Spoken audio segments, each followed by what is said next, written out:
it's not shocking that shortly thereafter that person began to engage in insider trading at the company and was convicted and pled guilty. So I think I think people need to have good counsel, generally speaking. So I have a chief counsel in my office, and it wouldn't matter if I have one or not if I didn't pay attention to her advice. So I think the person that you're choosing, and I'm sure this is true when you think about the CFO you have and other people who are in positions of counseling you, not just on the law and on compliance, but on other kinds of risk and competition and finances and everything else. I think you want to I think generally leadership involves surrounding yourselves with people who can talk to you like a peer does, and that's true especially the general counsel.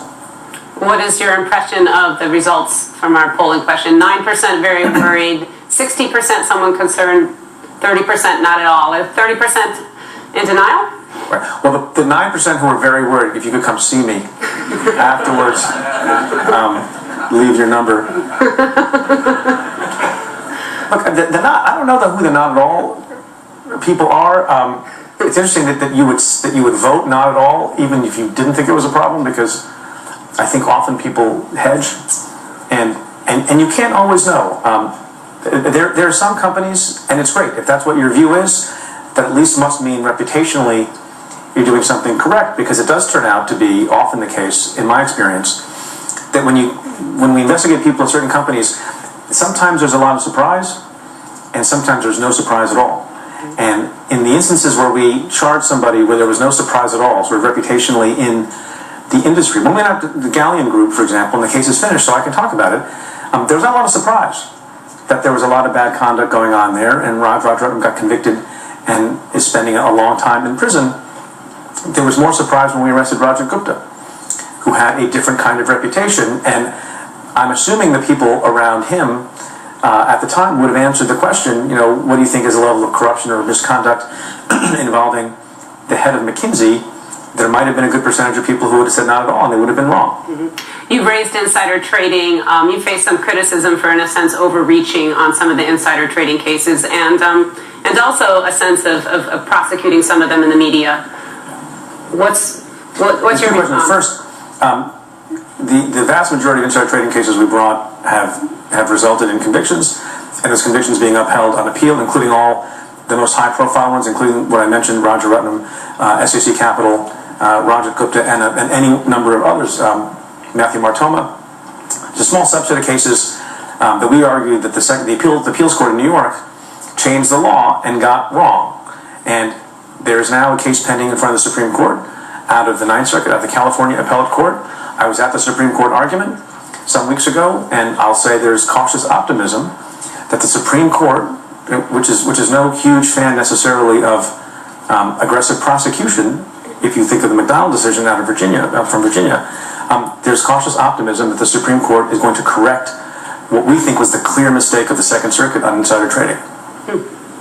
So they'll actually reverse it, and then what would happen to those other cases? There's cautious optimism that will happen based on the question. You never know. The current Supreme Court. The current Supreme Court. That's the sense one got from. I'm not prejudging it. I'm not making a prediction, and I'm not wagering any money on it. But there was clearly a deep sense of concern based on the questions that you heard of the lawyers at the Supreme Court argument that it didn't seem to be right or reasonable that you could be, for example, the CEO of a company, and if you're not expecting any concrete financial gain in return, some financial benefit in return, you could, 3 days before releasing your earnings, bequeath it as a gift on your son, your daughter, your college roommate, knowing they're going to trade and make $10, $20, $30 million in the trade. That didn't seem to strike people as being prudent. What about trying cases in the press? We don't do that. Look, I think it is incredibly important in my job to talk about problems that you see. One, obviously, first responsibility is to make sure that anybody you charge gets a fair trial. I have never spoken anywhere outside of the four corners of the complaint or the indictment. But when you have a spate of problems, for example, if you have a gang problem in Newburgh, New York, which we have had, I talk about it. When you have a prescription pill problem that is killing more people than traffic accidents and guns these days, and more people that are ODing from prescription pills and dying than from cocaine and I think heroin combined, then you talk about that problem. When you have, assemblymen and senators in my home state of New York going to prison at an alarming rate, then you talk about the problem, because part of the job is not just to hold people accountable, it's also to deter, it's also to raise public awareness when you have a public health problem or you have a corruption problem. And so that I do. I talk about it. I get invited, part of the reason I get invited to speak to, prestigious groups like this and Wall Street traders, but also doctors and business students, is because people have some interest in knowing how we think about prosecution, what we think the problems are, and how maybe the good people can help to solve those problems. I speak at every business school around, and I've been doing it for a number of years, and I'm particularly proud of the fact that I go to Harvard Business School, and every February, for 5 or 6 years running, I speak to the entire first-year class, and I sit on the day when they talk about insider trading, but then we talk more broadly about ethics and integrity and how they should think about conducting themselves to avoid problems. And I say, look, I'm here. It's not just a scared straight program for white-collar people, although it's a little bit that. And I'm not just directing my words to the ears of the 2 or 3 of you at Harvard Business School who, statistically speaking, are likely to commit serious securities fraud, although I know who you are. It's more to direct, my words to the ears of the vast majority of people, perhaps even everyone, who has integrity, who's honest, who wants to do the right thing, who wants to make money or change the world in some way, in the correct way, in an upstanding way. And the problem is, getting to my basic point that I like to make in front of groups like this, is the bad people in your organizations, other people tend to know about them. And like I said, it wasn't a surprise when we started arresting people at SEC Capital, to people who were in the know. It wasn't a surprise what was going on at Deepwater Horizon, some people say. It wasn't a surprise what was going on at the Galleon Group. It wasn't a surprise what was going on at Madoff. And if you can just figure out a way, going back to your culture question earlier, if leaders of organizations can figure out a way through putting the right team together and who can develop the right culture, you can nab these problems much earlier than when the FBI gets involved. Because when the FBI gets involved, generally it's too late for you. So for your favorite question about your future, is there a role for you? Would you be interested in a position in the Trump administration, carrying on your current role? So I was going to put in for Secretary of State, but some guy last night beat me to it. Yeah. But seriously, your interests, could they be aligned? So I do my job. I love my job. It's the best job I ever had, and it's probably the best job I will ever have. And I serve at the pleasure of the president. That's true of President Obama. That will be true of President Trump. And if and when, a president decides that they want to replace me, I'll ride off into the sunset. But I think the work of the office, separate and apart from me and whoever leads the office, we've been around since 1789, and the office itself is an apolitical office. I don't serve. I said this to my office last week. I do not serve. I don't get paid to serve the president. I get paid to serve the public and what I think is best in the interests of justice, no matter who the president is. And that's what we do in our office. And as for the kind of work that we've been doing, which is very aggressive policing of a lot of things, including Albany and including Wall Street, I think it seems to me that part of the election on both sides was about whether systems are rigged. And I can tell you from cases we have brought, there's a lot that's rigged on the street and in politics, and the people in my office, in an apolitical way, Democrat and Republican, who work there, Democrat and Republican who get prosecuted, they spend day after day after day doing those kinds of cases. And I would like to think that the level of aggressiveness in law enforcement will remain the same when you're talking about things like keeping the markets fair and keeping government honest. And I don't foresee any departure from that unless I'm missing something big. So you think there could be dangers politicizing the role of prosecutions? I think everyone always has to be careful about that. And no, I'm not saying that will happen. I'm saying that the way we conduct ourselves in our office has always been apolitical, and you go after the facts and you go after whoever the targets are, no matter who they are, how much money they have, who they're connected to.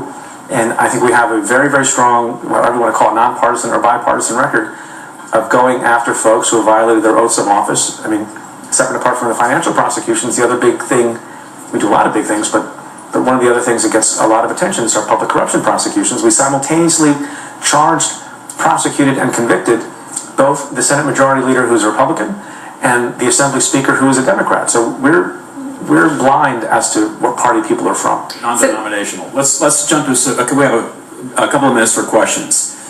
Anybody at the 9% from the chart want to speak up? Right here.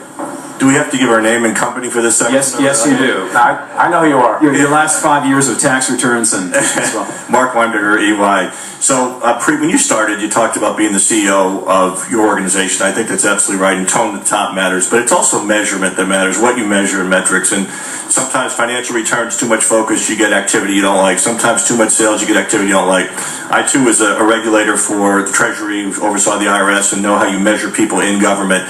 You know, a lot of times you're measured on how many convictions you get, how much money in fines you get, but really your job is to bring trust and confidence to capital markets, not just how many people you prosecute, not how many things you get done. How do you balance that message yourself to your people, not going out and saying, just go get as many as you can, but rather bring trust and confidence, and the results matter, not how many people you convict or how much revenue you bring in? That's a great question, and it's very, very difficult because we don't make widgets, and you have to be very careful about metrics, and we talk about that all the time. I do in my office, and maybe you folks do versions of this, I do a state of the office presentation, I do an hour-long PowerPoint, and I talk about things.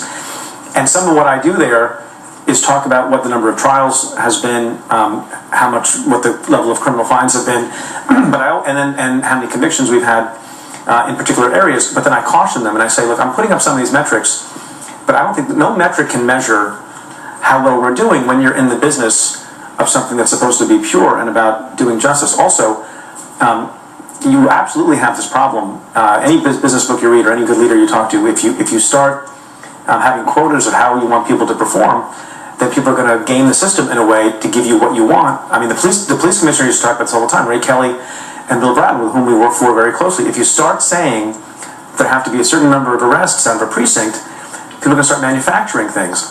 So I don't have a great answer to that, other than to talk a lot about how we care about how we do things in the office, to not have an overemphasis on numbers. What I do say is, if in 1 year we had 100 public corruption prosecutions, and the next year we had 30, well, then you got to look at that and see what went wrong. Or 1 year you had 20, the next year you had 40, and look at general trends. But we don't have profit loss numbers. The one thing I do like to say sometimes when people try to take away our budget and don't appreciate that there's some parts of government that work really well.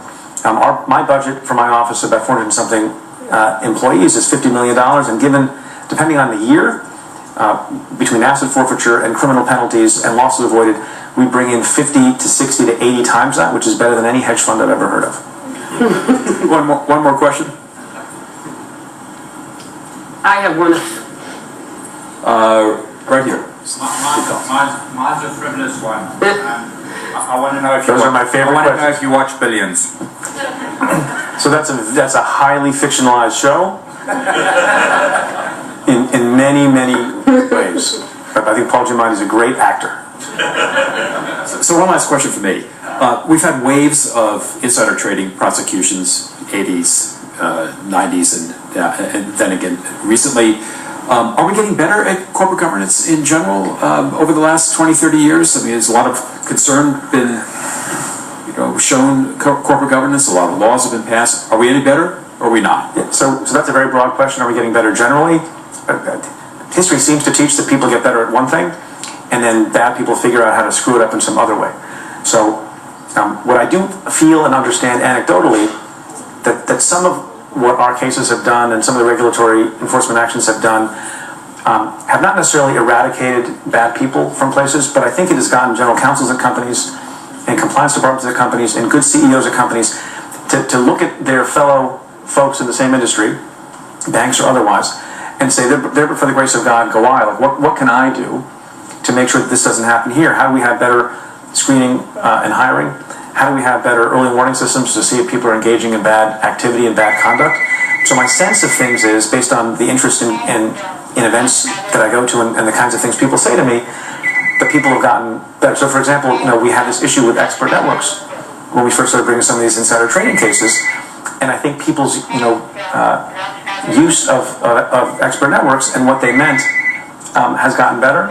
That doesn't mean that other people aren't figuring out ways to undermine the system and do bad things. So I don't know if I can proclaim everything is better over the last 30 years, but I do think that a lot of folks have done a much better job of trying to get on the ball. Bharara, Rebecca, thank you very much. Thanks.